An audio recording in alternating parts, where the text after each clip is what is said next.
Sino ba sa tingin mo ang talagang nasa likod nitong ugong-ugong? Kasi kami, we always ask the Congress. Ang lagi nilang sinasabi kung mayroong mga impeachment, naririnig nila sa'yo daw po.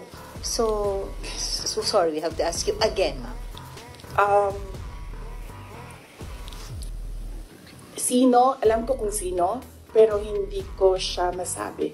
At the proper time, siguro, pag lumabas na yung story about sa kanya, sasabihin ko yung lahat ng alam ko.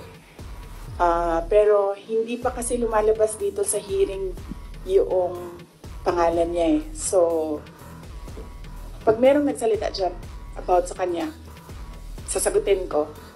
Sasabihin ko kung sino. So, iisa lang ang handler ni Risa Ontiveros, ni Sonny Trillanes, at ni Franz Castro. Although si Franz, parang I think she's serving two masters. Hindi siya direct doon sa isa. Dito lang siya sa isa. Isa lang ang handler nilang tatlo. Kasi ang dami nyo ng materials. Pag inubos natin lahat ngayon, wala na kayong trabaho bukas. Sa susunod na araw, sa susunod na buwan, ano pang trabaho ninyo? Wala na kayong balita. Hindi. Hindi. Alam niyo naman eh. Gusto niyo lang manggaling sa akin. Alam niyo kung sino. Gusto niyo lang manggaling sa akin. Pero mamaya na kasi meron kasi siyang kwento eh. Kasi hindi pa kasi lumalabas. Hindi ko malabas yung kwento. So, sa third hearing po ba sa good government po ba lalabas? Or sa Quadcom? Sa good government. About sa akin. Wala naman ako doon sa Quadcom eh. So meron kayong, yung hinihintay nyo na kwento, may na-expect kayo doon na kwento sa good government na hearing about sa'yo, ma'am? Hindi about sa akin, about sa kanya. Okay. I mean, yes, about sa akin. Pero, related sa kanya. May video pa yun eh. Any follow-up, Kat? Tapos sabi nila, ako daw yung hindi mapagkatiwalaan. Hindi nga lumalabas yung video. Wala nga nakakaalam ng video eh.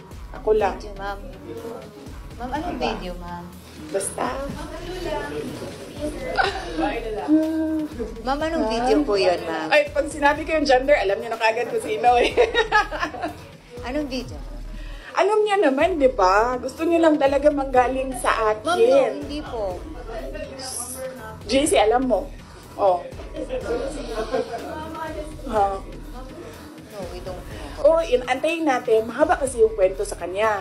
Tapos, pag kinento ko yung parte lang ng question na yan, sayang naman yung ibang chismis. Hindi chismis yun kasi ako yung ako yung may alam. Hindi, iba pa. Iba pa. Yeah. Hindi ito yung pulveron. Hindi din. Oo. Wala na bang question? Ano na ito? Fishing na ito. Fishing.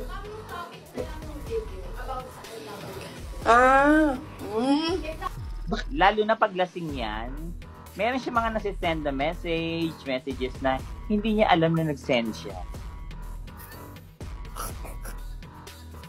Dahil nga sa amat ng lola mo.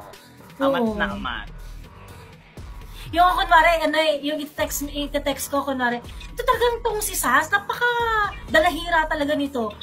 Tapos, masasend ko kay Sas. Oo, kasi yun, kapag lasing ka at amat ka, yung kasi nasa utak mo, siya. Oo. So, ang ending, sa kanya mo rin masisend, imbis na doon sa gusto mong pagsabihan. Parang ganyan yan, pag mag-iinom yan. Tapos may mga dumadaan sa Facebook niya. Tapos magsi-face siya. Parang yung nangyari kay Aguila. Nagkakantahan sila Aguila kasama yung mga kapatid sa video okay. So, dumaan sa feed niya. Napanood niya na kumakanta si Aguila. Ngayon, nag-message siya. Meron siyang gustong senda ng message na, tingnan mo, ang gaga, feel na feel yung pagkanta. Ganyan, parang gano'n. Tapos na-send niya kay Aguila.